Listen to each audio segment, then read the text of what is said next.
Genetics is a rapidly growing field of science, and we're taught in high school today that Gregor Mendel started it all off with his work on pea plants. Like many things, the truth isn't as simple as that, and here it involves the pioneering work of little-known biologist Muriel Wheldale.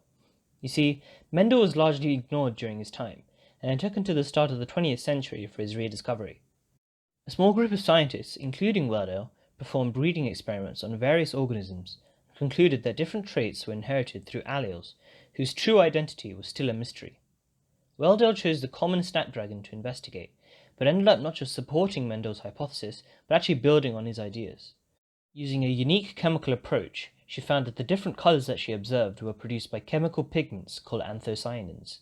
Next, she figured out how these pigments were chemically converted into each other. She realized that this must mean that the alleles that determined these pigments must have been able to perform these reactions. Rather brilliantly, she correctly linked these alleles to the recently discovered enzymes, biological molecular machines that could perform chemical reactions.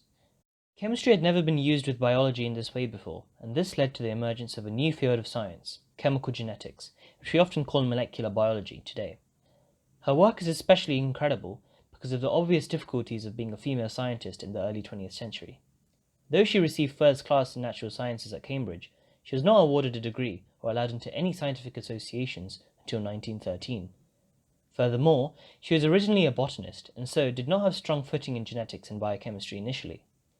Yet, by gaining the mentorship of leading scientists, she took up the challenge and became a forerunner in both fields, showing her perseverance and passion for science.